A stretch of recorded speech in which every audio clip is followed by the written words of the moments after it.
रात के तकरीबन 8 बज रहे थे। विक्रम राव, जो पोस्टमार्टम करने में काफी माहिर था, पोस्टमार्टम रूम की तरफ बढ़ रहा था। उसका नाम था तो वैसे ही मशहूर, लेकिन काम से तो और भी ज्यादा। ऐसी लाशें जिन्हें देख के पुलिस वाले भी कहा जाते, उन्हें भी विक्रम राव बिना झिझक के हाथ लगाता था। चाहे बारिश में सूजी हुई लश हो या फिर काफी दिनों से सड़ी हुई, कोई फर्क नहीं पड़ता था उससे। इसी हिम्मत की वजह से उसके साथियों में उसकी बहुत इज्जत थी और उसी इज्जत ने उसे हॉस्पिटल के सीनियर डॉक्टर कुलकर्णी का खास दोस्त बना दिया था।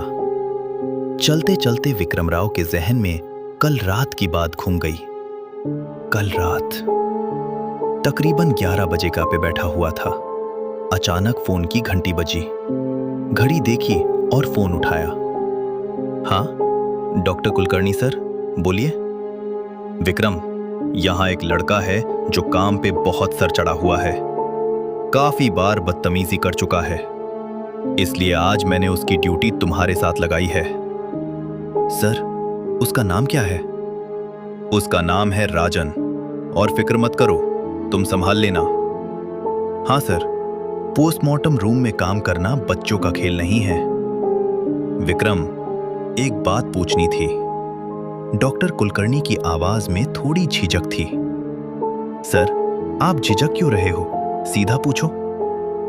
विक्रम, इतने सालों से पोस्टमार्टम करते हो, क्या तुम्हें कभी भूतों और आत्माओं पे यकीन रहा है?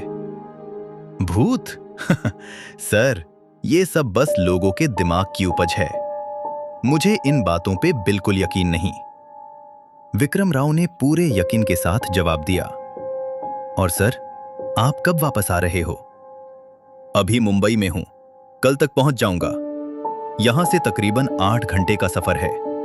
और हां विक्रम, उस लड़के राजन में एक खासियत है। खासियत? कैसी खासियत? अभी थोड़ा बिजी हूं, कल मिलके बात करते हैं। कल की बातें याद करके विक्रम राव के होठों पे एक मुस्कान आ गई। कुलकर्णी सर का यही तरीका है, जिसे नौकरी से हटाना हो उसकी ड्यूटी मुझारे साथ लगा दो पोस्टमार्टम रूम में। खुद ही डर के भाग जाते हैं, टर्मिनेट करने की नौबत ही नहीं आती। विक्रम राव पोस्टमार्टम रूम के पास पहुंचा। वहां एक 24 से 25 साल का लड़का खड़ा था। सामने एक लाश थी, सफेद कपड़े से ढकी हुई। तेरा नाम क्या है? विक्रम राव की गहरी आवाज गूंज उठी। सर, राजन। राजन, पोस्टमार्टम करते वक्त हवैया मत उड़ाना, यहां काफी लोग बेहोश हो चुके हैं। सफेद कपड़ा हटाते हुए विक्रम राव बोला। यह लड़का करीब 25 साल का होगा। इसका पूरा सिर कुचल गया है। लाश की हालत देख के राजन ने आंखें बंद कर लें। इतने से घबरा गए? सिर्फ सर कुचल गया है। पोस्टमार्टम में तो पूरे अंदर के ऑर्गन्स निकलते हैं, फिर क्या करोगे? राजन को बुरा लगा। थोड़ी हिम्मत जोड़ते हुए उसने लाश को देखा और बोला, ये मर्डर नहीं हुआ। लगता है बाइक स्किड हुई होगी और किसी भारी गाड़ी के नीचे इसका सर आ गया, तभी चेहरा पहचाना नहीं जा रहा। ओहो, सिर्फ देख के इतना बता दिया। लगता है हिम्मत है तुझमें। राजन चुप रहा।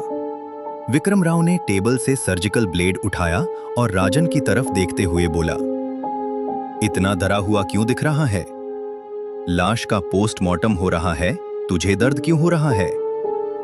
राजन ने गहरी नजर से लाश को देखते हुए कहा, जिस आत्मा ने ये जिस्म छोड़ा है, वो अगर अपने जिस्म का पोस्टमार्टम होते देखे तो उसे कैसा लगेगा?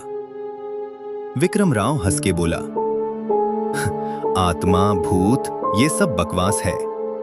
मुझे इन चीजों पे जरा भी यकीन नहीं। राजन ने शांत लेकिन गहरी आवाज में जवाब दिया, बकवास?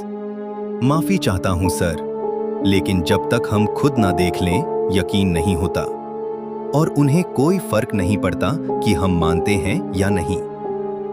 विक्रम राव ने गुस्से में सर्जिकल ब्लेड उठाया और लाश की गर्दन से सीधा पेट तक एक लंबी चीर मार दी। राजन का चेहरा सफेद पड़ गया। वो सकते में आ गया। राजन का रंग देख विक्रम राव ने अंदर से कुछ ऑर्गन्स निकालते हुए कहा, देखा इनके लंग्स की हालत, ये सब शराब और सिगरेट का नतीजा है। फिर राजन की जेब से सिगरेट का पैकेट निकालते देख बोला, तेरे लंग्स भी ऐसे ही होंगे, अभी जांच करें क्या? विक्रम राव मजाक में हंसा। राजन बिल्कुल चुप रहा। धीरे धीरे विक्रम राव ने पूरी लाश काट दी, जरूरी ऑर्गन्स के सैंपल्स लिए, हैमर से खोपड़ी खोल दी जैसे कोई ढक्कन खोल रहा हो।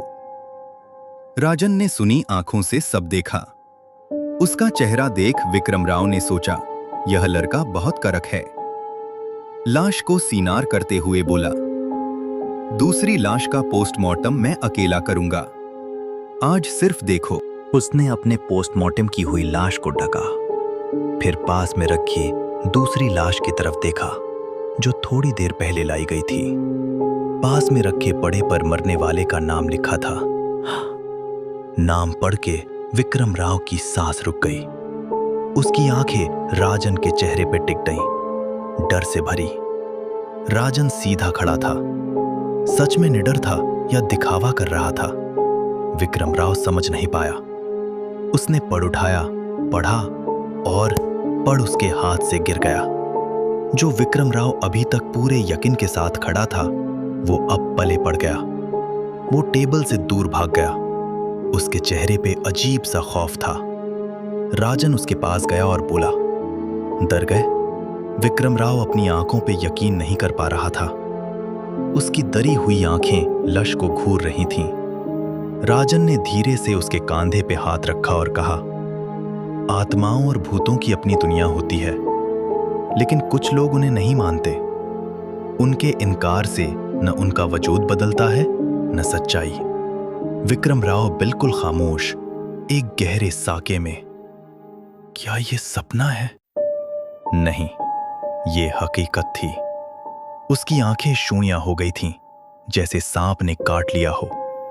उसने मुड़ी मुड़ी नजर से वो लश देखी जिसका अभी उसने पोस्टमार्टम किया था। ये सब विक्रम राव की सोच से बहुत परे था। उसकी हालत देख राजन के होंठों पे एक अजीब मुस्कान आई। लगता है आपके लिए ये पहली बार का अनुभव है। तभी सीनियर डॉक्टर कुलकर्णी और उनके साथी शिंदे अंदर आए और टेबल पे रखी लाश देख बोले, ये अचानक कैसे हुआ? रात में नींद में ही दिल का दौरा पड़ा, जब आंख ही नहीं खुली। जब कोई अचानक ऐसा जाता है तो उसकी आत्मा मानती नहीं कि जिस्म मर गया है और अपना रोज का काम करती रहती है। राजन के जवाब ने दोनों का ध्यान खींचा। हाँ शिंदे, ये राजन है। आज पहले दिन ड्यूटी पे आया है और इसका एक खास हुनर है, ये आत्माओं से बात कर सकता है। शिंदे ने सुन के हंसा।